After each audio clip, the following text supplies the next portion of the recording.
Ele foi o homem mais sábio e mais rico da história. Governou sobre Israel com poder, glória e inteligência sem igual, mas no final da vida, disse que tudo era vaidade.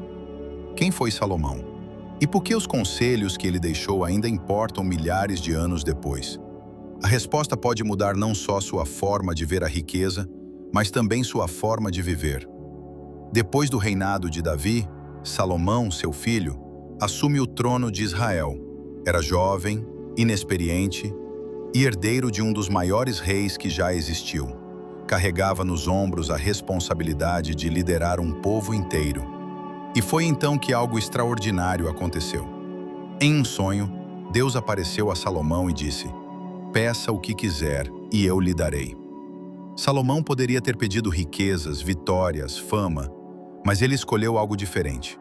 Pediu sabedoria. Sabedoria para governar com justiça, para discernir entre o certo e o errado, para servir bem o seu povo. Deus ficou impressionado com o pedido. E porque ele não buscou poder ou tesouros, Deus não só lhe deu sabedoria, mas também riquezas, honra e um reinado próspero. Essa decisão mudou tudo. Salomão entendeu que, quando buscamos a sabedoria antes da ambição, as verdadeiras bênçãos vêm junto. E você?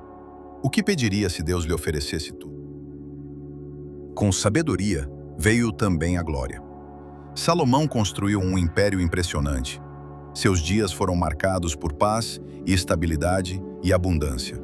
E sua fama ultrapassou as fronteiras de Israel. A Bíblia conta, em 1 Reis, capítulo 10, que a rainha de Sabá ouviu falar da sabedoria de Salomão e viajou de longe para testá-lo com perguntas difíceis.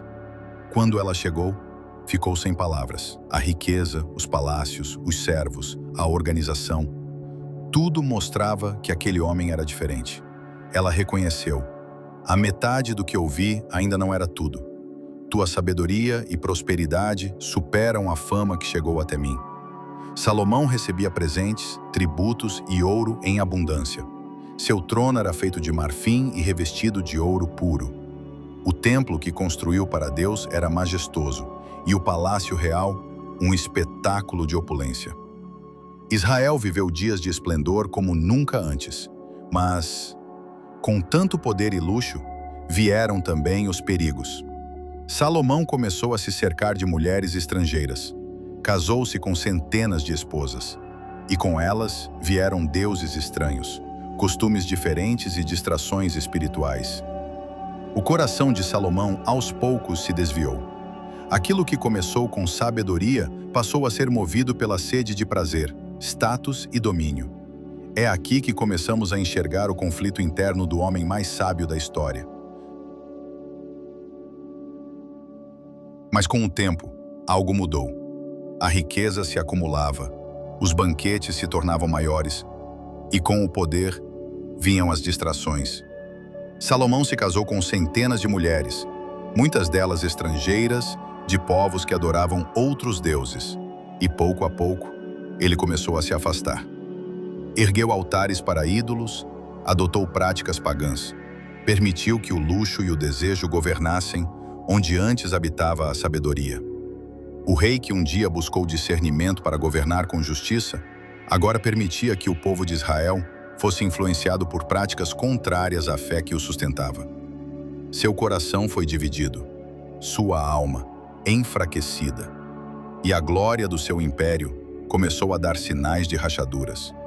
Mas foi nesse momento, já envelhecido, com a consciência marcada pelas escolhas que fez, que Salomão escreveu os conselhos mais profundos da sua vida.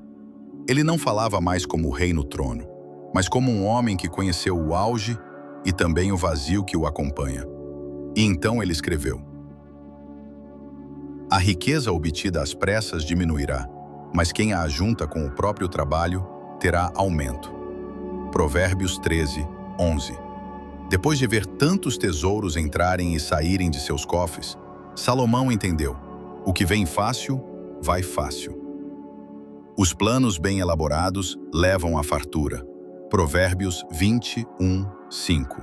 Não é sorte, é sabedoria, é estratégia, é agir com calma, mesmo quando tudo ao redor parece urgente.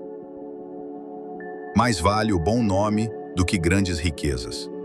Provérbios 22, 1. Com o tempo, Salomão percebeu que o respeito, a confiança e a integridade valem mais que qualquer trono.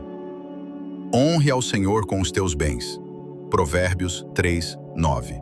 Mesmo após se desviar, Salomão reconheceu: o verdadeiro sentido da riqueza está em usar o que temos para honrar a Deus. E por fim, o eco mais forte da sua velhice: vaidade de vaidades, tudo é vaidade. Eclesiastes 1, 2. Isso não é desânimo, é lucidez. Salomão aprendeu, com lágrimas e arrependimento, que sem um propósito maior, tudo o que parece grande é pó. Agora que conhecemos sua queda e sua sabedoria, vamos entender o que o desfecho da vida de Salomão revela sobre nossas próprias escolhas. Salomão teve tudo: sabedoria além do normal, riqueza que o mundo admirava, um trono respeitado por reis e rainhas de nações distantes. Mas, ao olhar para trás, ele não falou sobre seus palácios, nem sobre os banquetes, nem sobre as mulheres ou o ouro. Ele escreveu: vaidade de vaidades, tudo é vaidade. Salomão nos deixou um alerta, não para nos afastar da prosperidade, mas para nos lembrar de que a verdadeira riqueza não está no que se acumula, mas no que se constrói com propósito. Ele entendeu que todo o sucesso que teve, sem um coração alinhado com Deus, não passava de vento. A busca desenfreada por status, bens, prazer, pode parecer um caminho brilhante, mas muitas vezes termina em vazio. Salomão errou, muito, mas ele também nos deixou um presente: a sabedoria que vem da experiência. Ele nos ensina que o trabalho honesto vale mais do que ganhos rápidos. O planejamento é mais poderoso do que o impulso. A reputação tem mais valor do que o ouro, e que honrar a Deus é o princípio da verdadeira prosperidade. Salomão teve tudo, e no fim, nos disse o que realmente importa. Agora, a pergunta é: o que você tem buscado? Está acumulando por vaidade ou construindo com propósito? Está buscando apenas riqueza ou sabedoria para viver bem com o que tem? Se essas palavras tocaram o seu coração, inscreva-se no canal para continuar recebendo conteúdos que vão além do dinheiro. Conteúdos que tocam sua mente, sua fé e suas decisões. Deixe seu like, compartilhe com alguém que precisa ouvir essa mensagem e caminhe conosco nessa jornada de sabedoria financeira, baseada na palavra. Desejo a você paz, discernimento e que Deus abençoe cada uma das suas escolhas.